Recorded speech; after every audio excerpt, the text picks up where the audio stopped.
Hello friends, welcome to my YouTube channel IAS gateways. इस video में मैं जो भी UP triple SC JE civil engineering के क्वेश्चंस में बहुत सारे स्टूडेंट्स को डाउट हैं वो यहाँ पर रेफरेंसेस के साथ डिस्कस करेंगे। सो दैट आज लास्ट डे है ऑब्जेक्शन रेज करने का। आपको पास ऑनलाइन पोर्टल है ऑफिशियल वेबसाइट पे, वहाँ से आपको ऑब्जेक्शन रेज करने हैं।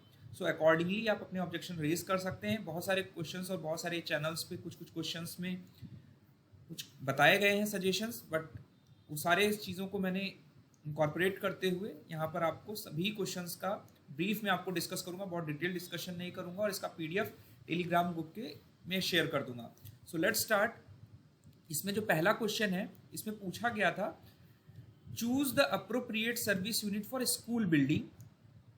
इन्होंने जो मॉडल आंसर की दी है इसमें सी ऑप्शन दिया है, दैट इज पर क्लासरूम, और करेक्ट आंसर भी ऑप्शन सी है। रेफरेंस के तौर पे आप देख सकते हैं कि जो सर्विस यूनिट है बेसिकली मोस्ट इंपॉर्टेंट यूनिट है स्ट्रक्चर में।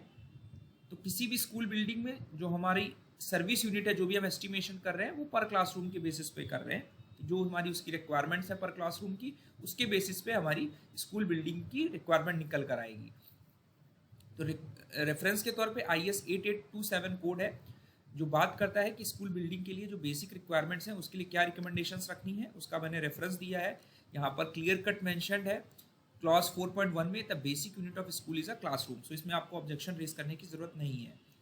उसका क्वेश्चन नंबर 13 है। बेसिकली जो क्वेश्चन नंबर आपको पढ़ा दिख रहा है ये सीरीज डी के क्वेश्चन हैं जो पेपर मुझे मिला था। इसमें हमें बताना है 4 स्टेटमेंट दिए हैं। कौन से स्टेटमेंट्स IS 10440 के अकॉर्डिंग हमारे रेनफोर्स ब्रिक वर्क के लिए करेक्ट है फॉर फ्लोर्स एंड रूफ्स। तो अगर आप इन्होंने जो मॉडल आंसर की दी इसमें ऑप्शन ए एंड बी दिया है कि करेक्ट है, जिसमें लिखा हुआ है all brick shall be thoroughly saturated by submerging them in clear water for at least 4 hours before use, ये करेक्ट स्टेटमेंट है।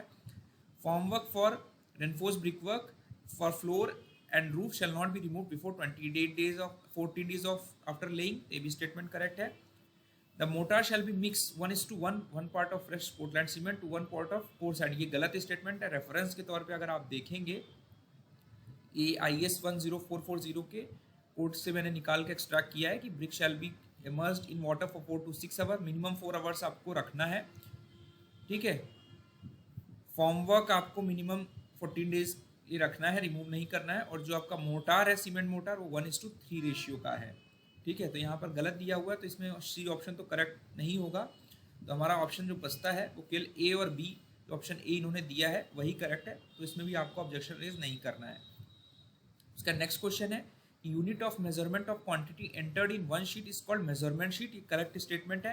अब्स्ट्रैक्ट शीट में बेसिकली क्या रहता है, आइटम्स का डिस्क्रिप्शन रहता है, उसकी यूनिट कितनी है और क्या क्वांटिटी लिया है, तो उससे हमारी टोटल कॉस्ट निकल के आ जाती है बेसिकली एब्स्ट्रैक्ट शीट में। तो यहाँ पे कॉस्ट की बात नहीं कर रहा है, यहाँ पे सिर्फ क्वांटिटीज़ की बात कर रहा है।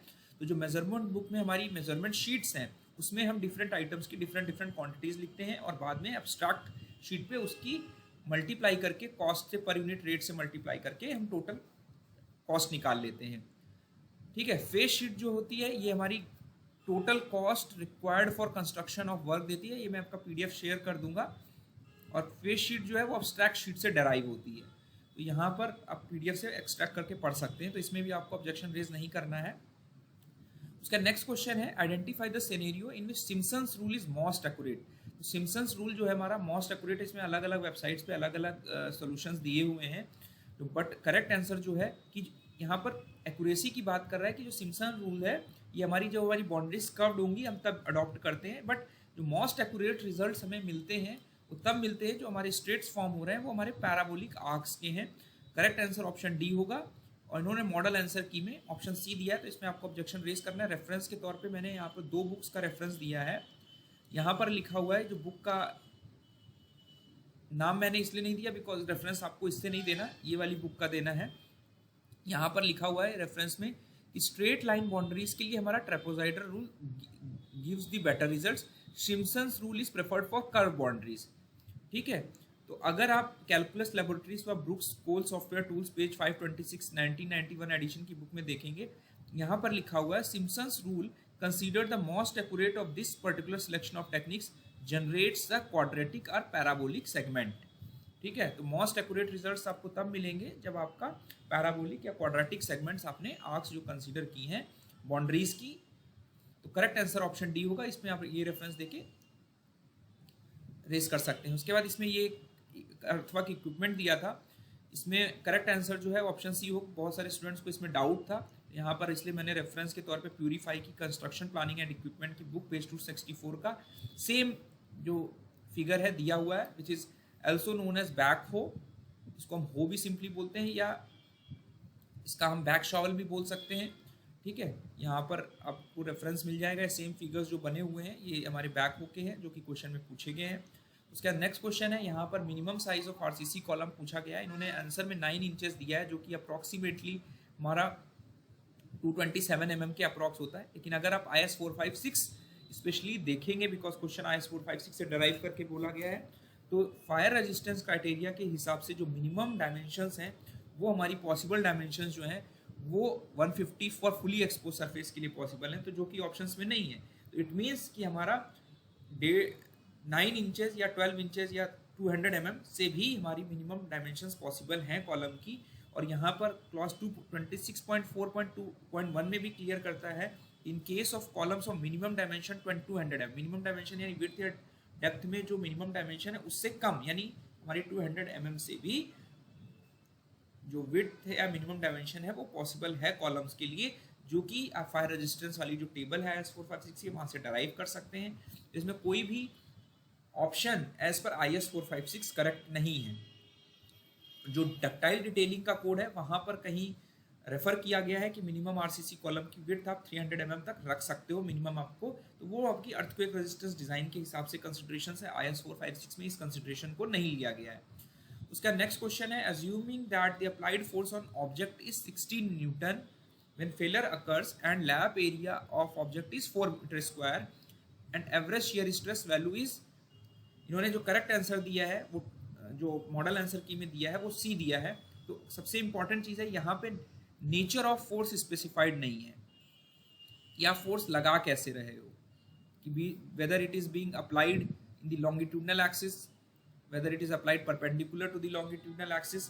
एक ये एस्पेक्ट है। दूसरा एस्पेक्ट ये है कि जो लैप एरिया की बात कर रहा है, लैप एरिया में ये डिफाइन नहीं किया गया है कि हमारा जो ऑब्जेक्ट का फेलियर है ये डबल शियर में ब्रेक हुआ है या सिंगल शियर में ब्रेक हुआ है। तो जो इन्होंने आंसर दिया है इसमें एवरेज शियर स्ट्रेस को ये मानते हुए कि हमारा जो लोड है that is applied in the longitudinal axis, तो लोड सेम ले लिया है और जो एरिया है वो 2 टाइम्स ले लिया है, बिकॉज इट इज अज्यूम्ड कि हमारा जो फेलियर हो रहा है वो डबल शियर में फेलियर हो रहा है। ठीक है, तो इसलिए हम इसमें क्वेश्चन में क्लैरिटी ना होने की वजह से इसमें भी आपको ऑब्जेक्शन रेज कर देना है। ठीक है, basic of mode of failure यहाँ पे डिफाइन नहीं है and mode of nature of forces भी डिफाइन नहीं है।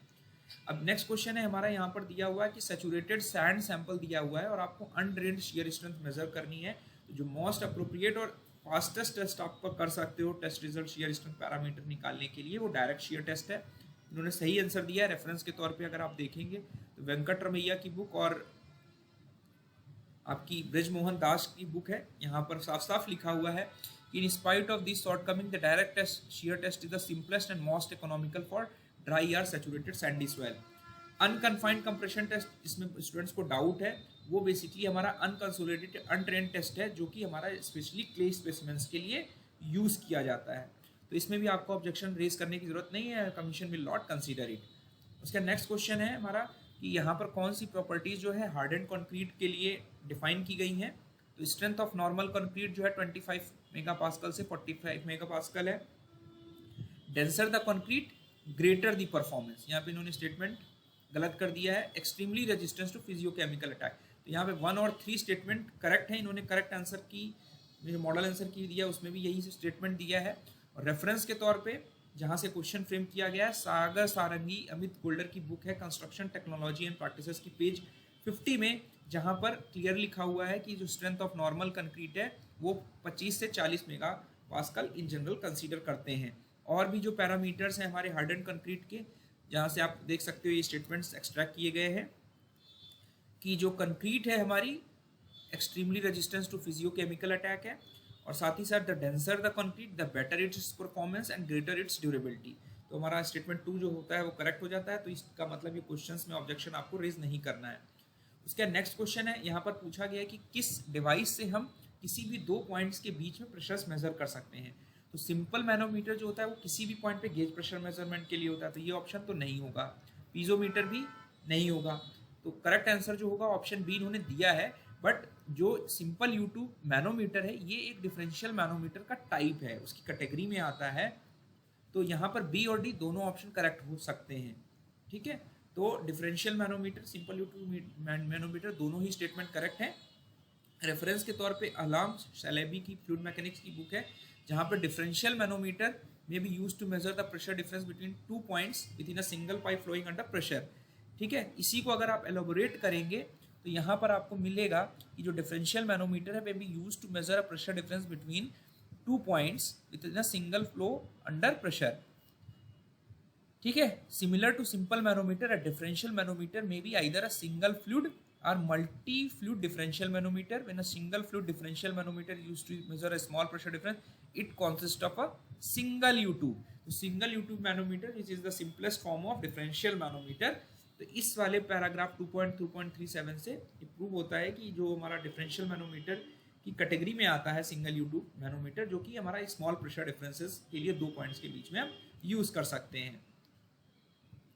ठीक है, तो यहाँ पर आपको ऑब्जेक्शन रेज करना है बिकॉज मल्टीपल ऑप्शंस यहाँ पर करेक्ट हो सकते हैं। और यहाँ पर दूसरा रेफरेंस भी है, स्कॉट पोस्ट की applied and computational fluid mechanics की बुक है, जहाँ पर ये लिखा हुआ है कि U2 मैनोमीटर भी हमारा प्रेशर बिटवीन टू पॉइंट्स हम मेजर कर सकते हैं। तो यहाँ पे आपको ऑब्जेक्शन रेज करना है। उसके बाद नेक्स्ट क्वेश्चन है कि ब्रिक वर्क यूज करने के लिए कौन कौन सी साइड पे हमें इंस्ट्रक्शंस फॉलो करने हैं। तो यहाँ पे जो ऑप्शन दिया है इन्होंने बी ओनली दिया, यानी no brick work shall be carried out during the rains unless special arrangements are made to protect the brickwork from rain for 24 hours। ये स्टेटमेंट करेक्ट है। Brick should be completely dry while creating a wall, ये गलत statement. इसका references आप यहाँ पढ़ सकते हो कि ब्रिक को आप को वेट करना है। ठीक है, सेचुरेशन पॉइंट तक वेट नहीं करना है। ठीक है, जो थर्ड स्टेटमेंट है fresh cement motor should be used with in generally हम 30 मिनट्स ऑफ मिक्सिंग या एडिशन ऑफ वाटर से हमें यूज कर लेना। तो ये भी स्टेटमेंट गलत हो गया। रेफरेंस के तौर पे अगर आप देखोगे, cement mortar should be of uniform and workable consistency, it should be consumed within 30 minutes from the instant of adding water to the mix. तो यहाँ पर ये स्टेटमेंट जो सी है वो भी गलत है। तो ऑप्शन बी जो इन्होंने दिया है वो करेक्ट है, इसमें भी कोई आपको ऑब्जेक्शन नहीं रेज करना है। नेक्स्ट क्वेश्चन है, flow of water from pipes to the turbine comes under which of the following headers. इन्होंने करेक्ट आंसर जो दिया है वो हाइड्रोडायनेमिक्स दिया है। ये करेक्ट है बिकॉज हाइड्रोडायनेमिक्स जो है हमारी, आप अगर रेफरेंस के तौर पे देखेंगे डी चामन एंड प्रोफेसर जी.के. पाठक की बुक है कंप्रेसिव फ्लूइड मैकेनिक्स की, यहाँ पे हाइड्रोस्टैटिक्स, फ्लूइड काइनेमेटिक्स और फ्लूइड डायनेमिक्स की बात करता है, जहाँ पर ये कहा गया है कि जब हमारा फ्लूइड जो है वो मोशन में है और हम प्रेशर फोर्सेस कंसीडर कर रहे हैं, तो उस वाली वो कैटेगरी जो है स्टडी की वो फ्लूइड डायनेमिक्स या हाइड्रोडायनेमिक्स की कैटेगरी आती है। ठीक है, तो हाइड्रोडायनेमिक्स जो हमारा यहाँ पे कंडीशन दी हुई है। ठीक है, बहुत सारे स्टूडेंट्स को इसमें हाइड्रोलिक्स में कंफ्यूजन है, तो हाइड्रोलिक्स के लिए मैं रेफरेंस आपको अलग से दे देता हूँ कि हाइड्रोलिक मशीन्स की पीएन मोदी की बुक है, यहाँ पर थोड़ा सा आपको डिफाइन किया गया है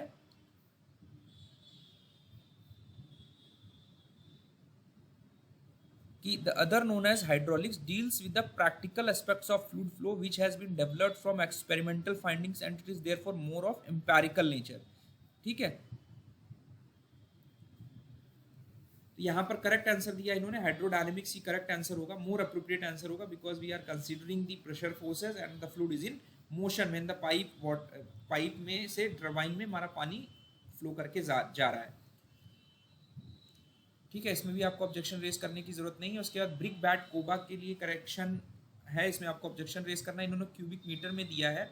जो ब्रिक बैट कोबा है, this the oldest technique for water proofing, जहाँ पे ब्रिक बैट्स की आपको लेयर आपको फ्लैट कंक्रीट रूफ सरफेस में ग्राउंड करके डाल देनी होती है।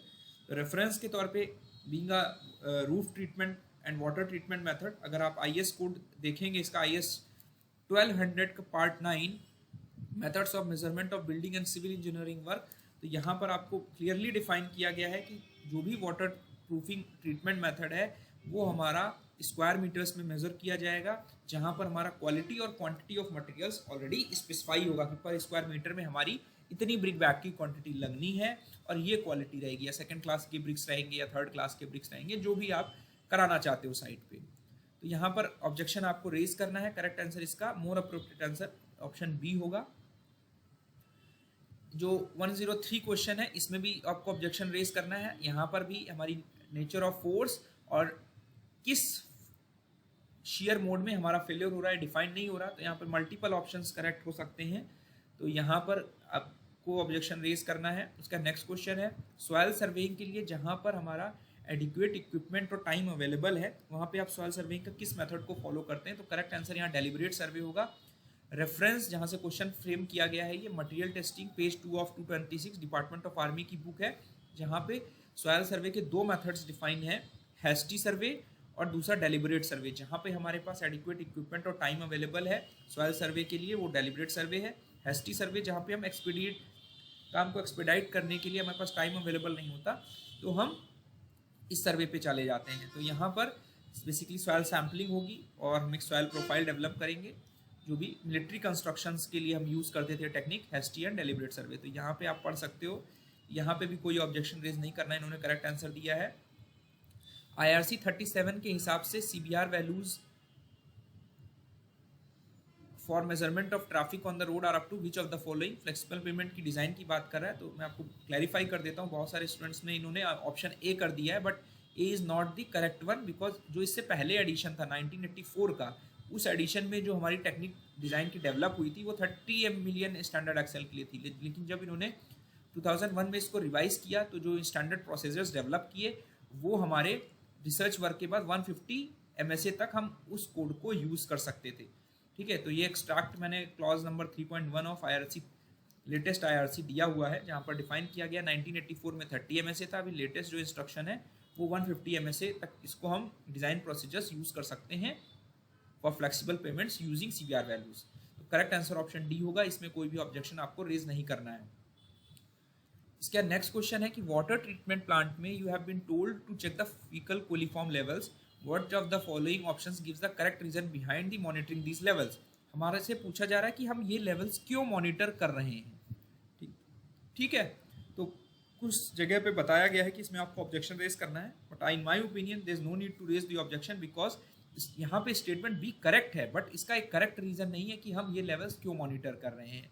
लेवल्स हम ये मॉनिटर कर रहे हैं कि हमारा एक सर्टेन को रिलेशनशिप एग्जिस्ट करती है फीकल कोलिफॉर्म काउंट्स और डिसीज, जो हमारी पैथोजेनिक डिसीज हो सकती है उनकी प्रेजेंस से। ठीक है, तो जो ऑप्शन डी है वो करेक्ट है। रेफरेंस के तौर पे यहाँ पे मैंने एक वेबसाइट का लिंक दिया है जहाँ से क्वेश्चन फ्रेम किया गया है। यहाँ पे सेम स्टेटमेंट लिखा है कि हमारे पानी में पैथोजेंस रिलेटिवली स्कार्स होते हैं, तो हमारा जो प्रोसेस है उनको आइडेंटिफाई करने का और डायरेक्टली मॉनिटर करने का टाइम कंज्यूमिंग और डिफिकल्ट होता है। ठीक है, लेकिन उसके बाद ये स्टेटमेंट ब्रेक किया यहाँ पे, instead faecal coliform levels are monitored because, यहाँ पे रीजन दे रहा है ना, यही क्वेश्चन में आपसे पूछा गया है, because there is a certain correlation between faecal coliform counts and probability of contracting a disease from the water.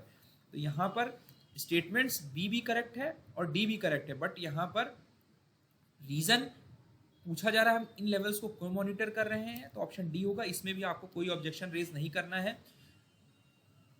ठीक है, उसका नेक्स्ट क्वेश्चन है 104, जिसमें क्रैक्स के बारे में बात की गई है। इन्होंने जो करेक्ट आंसर दिया है मॉडल आंसर की में ऑप्शन बी दिया है, इसमें ये कहा गया है कि ऑप्शन स्टेटमेंट बी केवल करेक्ट है, लेकिन ऑप्शन ए भी स्टेटमेंट ए भी करेक्ट है, जिसमें लिखा हुआ है कि जो श्रिंकेज की वजह से क्रैक है मैसनरी में, वो हम रिच सीमेंट मोटार का एक्सेस यूज मिनिमाइज करके हम क्रैक्स को कम कर सकते हैं। रेफरेंस के तौर पे SP 25 1984 की जो हैंडबुक है, जिसमें लिखा हुआ है causes and prevention of cracks in building, इसके क्लॉज नंबर 2.5.3 पर अगर जाएं, यहाँ पर यहीं से क्वेश्चन फ्रेम किया गया है।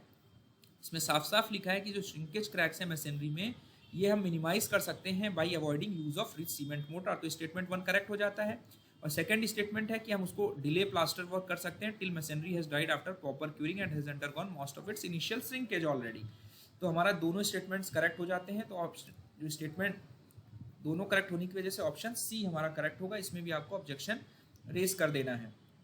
इसका नेक्स्ट क्वेश्चन है, in which of the following types of concrete the strength is added by placing the cables, steel rods and wires in the concrete before it sets. यहाँ पे इन्होंने स्टेटमेंट जो दिया है वो बी दिया है, करेक्ट आंसर भी बी हम अज्यूम कर सकते हैं, बिकॉज प्री स्ट्रेस कंक्रीट में ये जो स्टेटमेंट है before it set it is not applicable, ठीक है, क्योंकि जब तक हमारी कंक्रीट सेट नहीं होगी, प्री स्ट्रेस कंक्रीट और लोडिंग नहीं होगी, तब तक वो स्ट्रेंथ डराइव नहीं करेगी। तो जो क्वेश्चन जहाँ से फ्रेम किया गया है ये designbuildings.co.uk की एक वेबसाइट है, जहाँ पर ये सेम स्टेटमेंट लिखा हुआ है कि रेनफोर्स्ड कंक्रीट में to increase its overall strength steel rods, wires, mesh, cables can be embedded in concrete before it sets, ठीक है। तो जहाँ से क्वेश्चन फ्रेम किया गया है, इसी वजह से इस पर आप अगर ऑब्जेक्शन रेज भी करोगे प्री स्ट्रेस कंक्रीट को क्लेम करते हुए, they will not agree, option B को ही वो अज्यूम मानेंगे, तो I think there is no point to raise the objection in this question. Identify the marked component of prismatic compass, यहाँ पे इन्होंने ऑप्शन जो दिया है वो प्रिज्म विद साइटिंग स्लिट दिया है, लेकिन आप जो एरो है ये बाहर की तरफ, मेंबर अगर इसका क्लियर फिगर देखेंगे तो ये फिगर है, इसका एक्चुअल फिगर में जो है वो दिखा देता हूँ, एरो यहाँ पर मार्क किया गया इन्होंने क्वेश्चन में। तो जो ये कंपोनेंट है ये हमारा जो है ये साइट वेन है बेसिकली, जिसे हम आई वेन भी बोलते हैं, और जो हमारा प्रिज्म है और स्लिट है वो ये पोर्शन है। तो यहाँ पर हम कह सकते हैं कि जो हमारा करेक्ट आंसर है वो साइट वेन है। इसको आप देख सकते हो, यहाँ पर इस कंपोनेंट की बात हो रही है जिसमें हमारा आई वेन है और ये आई स्लिट है। तो यहाँ पर भी आपको ऑब्जेक्शन रेज करना है। रेफरेंस के तौर पे आप, ये मैंने यहाँ पर मेंशन नहीं किया है, ये रेफरेंस के तौर पे जो फिगर है ये आप सर्वेइंग की बीसी पुनमिया की बुक या एसके दुग्गल की बुक से आप दिखा सकते हो कि यहाँ पर जो बात हो रही है वो एरो की साइड वेन की बात हो रही है। जो हमारा प्रिज्म है वो बेसिकली अंदर है, तो प्रिज्म तो हो नहीं सकता because this is inside this portion, ठीक है। और आप ये वाला फिगर जरूर लगा दीजिएगा जिसमें क्लैरिटी है बेसिकली कि जो हमारा प्रिज्म है वो अंदर साइड में है और हमारा जो आई वेन है इसके अंदर स्लिट दी हुई है वो हमारा बाहर है। तो इसमें भी आपको ऑब्जेक्शन रेज करना है। नेक्स्ट क्वेश्चन है हमारा, which part is placed exactly opposite to object vane in prismatic compass. इन्होंने ऑप्शन प्रिज्म दिया है, बिल्कुल एक गलत स्टेटमेंट है। इसमें हमारा जो इट इज आई वेन जो है, यहाँ पे ऑब्जेक्ट वेन की बात कर रहा है, तो आई वेन और ऑब्जेक्ट वेन एक दूसरे के अपोजिट रहते हैं। तो करेक्ट आंसर जो होगा ऑप्शन डी होगा, ठीक है। यहाँ रेफरेंस के तौर पे मैंने दिखाया हुआ है कि दिस इज आइटम नंबर जो 13 है, this is object when, surveying के एसके दुग्गल की बुक है, और जो ये वाला है 11 नंबर ये हमारा आई वेन है। और रेफरेंस के तौर पे डॉक्टर के आर अरोरा की 2008 एडिशन की बुक है, पेज 228 में यहाँ पर सीधे सीधे लिखा हुआ है कि the object vane is fix directly opposite to the eye vane. तो इसमें भी आपको ऑब्जेक्शन आप रेज कर दोगे। नेक्स्ट क्वेश्चन है वाटर सीमेंट रेशियो के बारे में। तो वाटर सीमेंट रेशियो में weight of water to the weight of cement is the correct answer. तो ऑप्शन स्टेटमेंट जो है ओनली 4 इज करेक्ट। उन्होंने करेक्ट आंसर दिया है। रेफरेंस के तौर पे बिल्डिंग कंस्ट्रक्शन की राजेश कुमार की बुक है, जहाँ पर क्लियरली डिफाइंड है कि जो वाटर सीमेंट रेशियो है वेट ऑफ वाटर और वेट ऑफ सीमेंट का रेशियो है। तो इसमें भी कोई ऑब्जेक्शन रेज आपको नहीं करना है। नेक्स्ट क्वेश्चन है, विच of the following is the measurement unit for weathering course. Weathering course में जो हमारा करेक्ट स्टेटमेंट है वो करेक्ट आंसर जो है ऑप्शन बी होगा, रनिंग मीटर। जो हमारी बीएन दत्ता की एस्टिमेट एंड कॉस्टिंग की बुक है, वेदरिंग कोर्स भी हमारा रूफिंग के लिए यूज़ किया जाता है। यहाँ पर साफ साफ लिखा हुआ है कि वेदर कोर्स के लिए हमारा जो यूनिट ऑफ मेजरमेंट है वो मीटर में है। तो इसमें भी आपको ऑब्जेक्शन रेज कर देना है। इन्होंने आंसर एसक्यूएम दिया हुआ है। उसके बाद नेक्स्ट और लास्ट क्वेश्चन है, क्रिटिकल डेप्थ करंट में फ्राउड्स लॉ से रिलेशनशिप पूछी गई है। इन्होंने जो करेक्ट आंसर दिया सी दिया है। तो करेक्ट स्टेटमेंट्स आप ओपन चैनल की के सुब्रमण्य 3rd एडिशन की बुक रेफर कर सकते हो। इस रिलेशनशिप से अगर फॉर रेक्टेंगुलर चैनल आप अज्यूम करेंगे तो फ्राउड नंबर क्रिटिकल डेप्थ के लिए 1 हो जाएगा, v/√gy आ जाएगा, v²/gy यानी vi = v²/g आप लिख सकते हो फॉर क्रिटिकल डेप्थ। तो यहाँ पर भी आपको ऑब्जेक्शन रेज नहीं करना है। So thank you and all the best. आज लास्ट डे ऑब्जेक्शन की जो मैंने आपको बताया, आप ऑब्जेक्शन रेज कर सकते हो। इसका PDF मैं ग्रुप में शेयर कर दूंगा। Thank you and all the best.